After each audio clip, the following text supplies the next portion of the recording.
हो गए ना यतिकै यतिको यो बटाले रौसी यति बटाले जति रौसी आयो ऊ नाङ्गै दिन्छ क्या भोगे त त्यो पहिले नै उसले त्यो सुत्ने बेलामा पहिले त्यसले उलाएर सुत्दैन पानी लगाएर सुत्दैन उसले खालि त्यो यस्तो के अरे तौलिया बेनी सुत्ने हो मुद्दे उसले रेडी लाइनमा अचम्म थियो उसले त उसमा मुद्दिन्छ त्यो के अरे तलको लाइनमा मुद्दिन्छ त्यस्तो मान्छेहरू त्यसमा यहाँ झोला मुद्देको जहाँ चाहिँ मुद्देको त यहीँ मुद्देको थियो अँध्रोमा त्यो दिगो भुजे त्यो अड्यो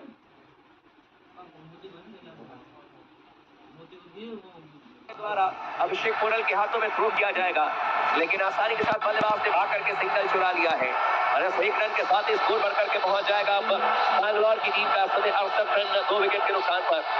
और कुल मिलाकर के समय 6.3 ओवर की गेंदबाजी हुई है और अब इस ओवर की चौथी गेंद करने के लिए आते हुए गेंदबाज सामने तैयार है बल्लेबाजी करने के लिए। बल्लेबाज इस समय अब If you're a trader looking for a reliable prop firm, you need to get it on Mexico. They have the best trading conditions in the industry. Their challenges have no.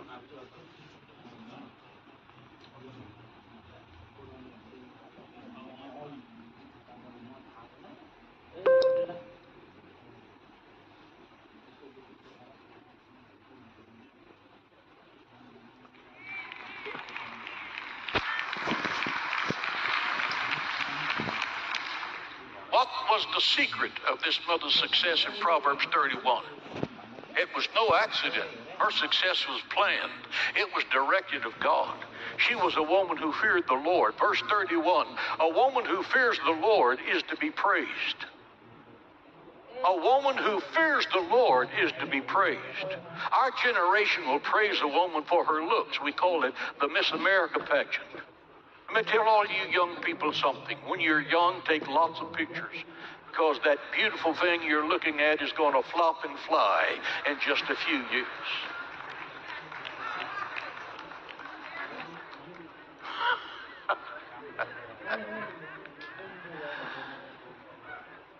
Yeah, our society would praise a woman for her bridge club championship, her accomplishments in industry. The newspaper may call her the woman of the year, but God says the woman who needs to be praised is the woman who fears the Lord. It is.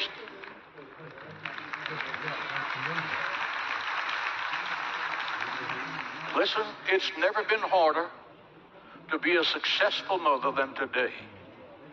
My mother didn't have to put up with television.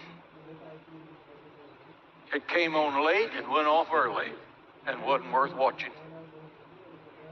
Came on at 6 and was off at 10 because that's all that was available.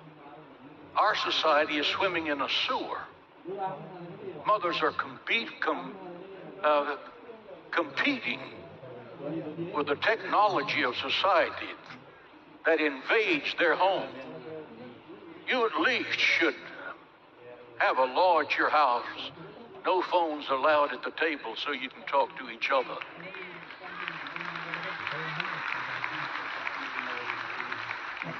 Our society is swimming in a sewer of fentanyl drugs that killed 100,000 young Americans last year. Sex trafficking, revolt, and revolution is in every direction. Anti-Semitism is sweeping this nation in a cancerous plague that has destroyed our colleges and universities in many sense.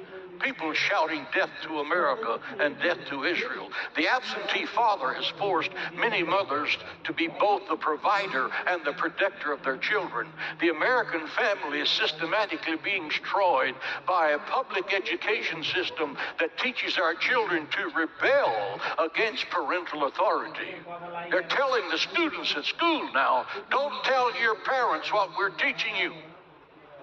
The parents are not the enemy. You own those children. They're your children. They don't belong to the state.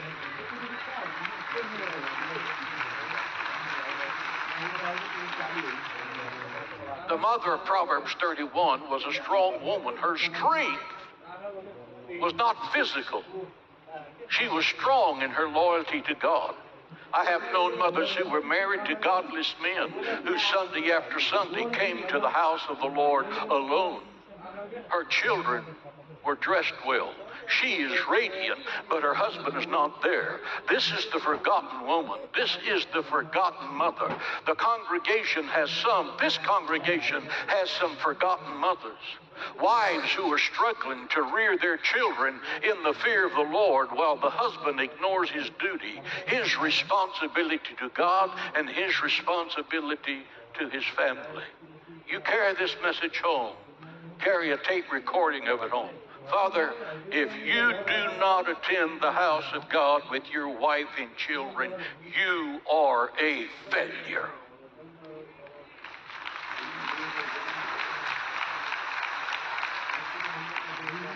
May the conviction of the Holy Spirit change your mind. May your bed be like coals of fire until you take your place beside your wife, the mother of your children. There are forgotten parents in America's rest homes, wondering where their children are. It's a mystery to me how one man and one woman can raise 6 children, and those 6 children can't take care of those 2 people.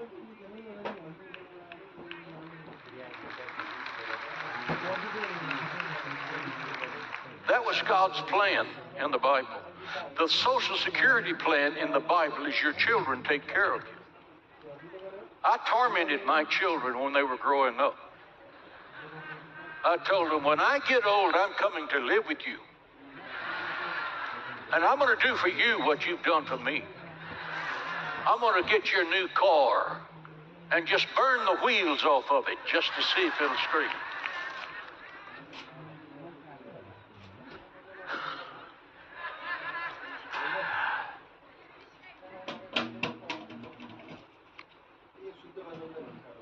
On one occasion, I went to a rest home to see a precious mother that went to our church.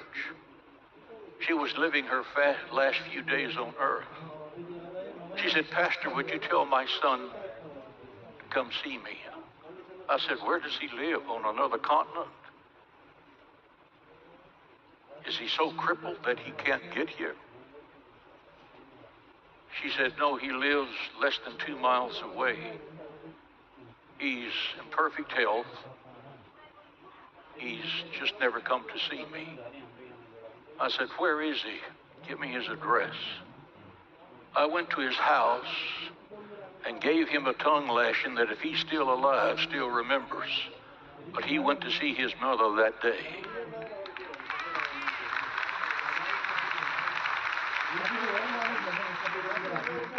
If your mother still lives and is a Proverbs woman, Proverbs 31 woman, tell her you love her, you thank God for her. She is an angel from God in your life. Every day the sun comes up, she's worthy of your honor and your respect. The woman in Proverbs 31 is not only strong, her mouth is filled with wisdom and kindness. She opens her mouth with wisdom, and in her tongue is the law of kindness. How many labor-saving devices have we invented to make motherhood easier? But still, it's a difficult task. At birth, she must enter the valley of the shadow of death. Carol Burnett says, if you men want to know what it's like having a baby, try pulling your lower lip over your head. That is very graphic for me.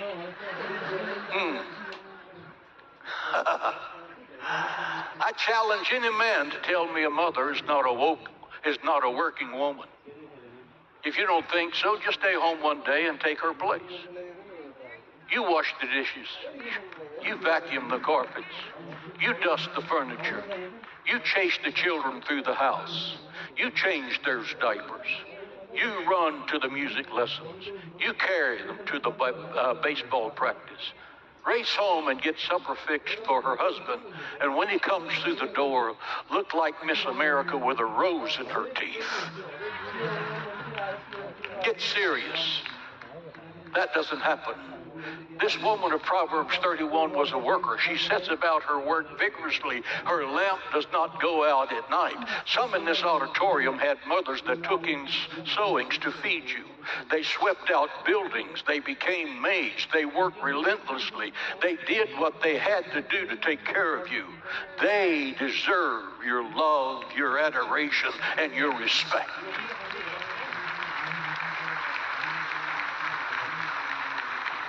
Your mother's industry broke the yoke of poverty. The quality of your life was born in the blood, the sweat, and the tears of your mother's industry. I look into the future and see a dark cloud on America's horizon. There's a large number of America's young mothers who have never worked and they never intend to. They have been supported by the government since birth. It's called welfare. And their children believe it's the government's responsibility to feed and to clothe them.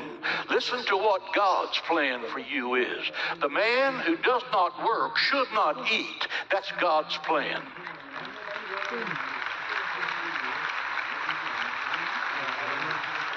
God's plan is get off the couch and go to work. You deserve nothing until you work for it.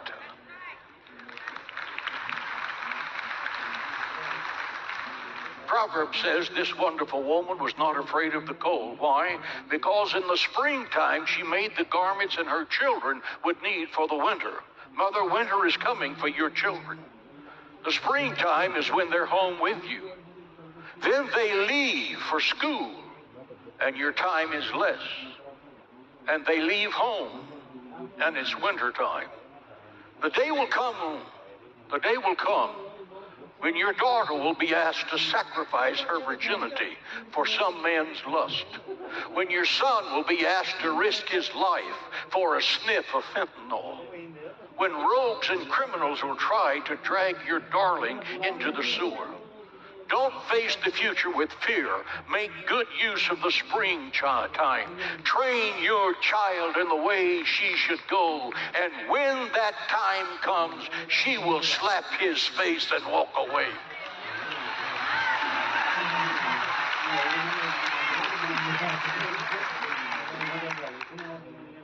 The day will come when you may send your son to war. The day will come when your daughter will walk up the aisle and get married. You can't go with her on her honeymoon. And I've known some mothers who I believe would. You can't go with them, but the teaching that you have engraved in their hearts will never leave them. The God who taught them to worship will guide them. No harm will come to them, because he will give his angels charge over them to protect them in all of their ways. The days are coming at the end of your life when you will take summary of your accomplishments and failures. Having watched hundreds of people die, that's something that happens when people realize they are living their last few days. They analyze what they have done and what they've missed doing. Irma Bombeck, a syndicated columnist who wrote for 900 newspapers and was celebrated around the world, wrote this article when she was told she was dying from cancer. The title is, "If I Had My Life to Live Over Again," she writes, "I would have gone to bed when I was sick instead of pretending the earth would fall apart if I didn't show up at work. I would invite friends over to dinner even if the carpet was stained or the sofa was faded. I would have eaten the popcorn in the good living room and worried less about the dirt when someone wanted to light a fire in the fireplace. I would have taken the time to listen to my father ramble about his youth. I would have shared more of the responsibility carried by my husband. I would never have insisted the car windows be rolled up on the summer's day because my hair had just been sprayed. I would have sat on the lawn with my children and not worried about the grass stains on my dress. I would never have bought anything just because it was practical or guaranteed to last a lifetime. Instead of wishing away 9 months of pregnancy, I would have cherished every moment and realized that the wonderment growing inside me was the only chance in life to assist God in this miracle. When my kids kissed me impetuously, I would never have said later, "Now go play." I would have enjoyed every kiss and returned that kiss with joy. There would have been more "I love yous" and more "I'm sorry." If I had my life to live over again, I would seize every minute and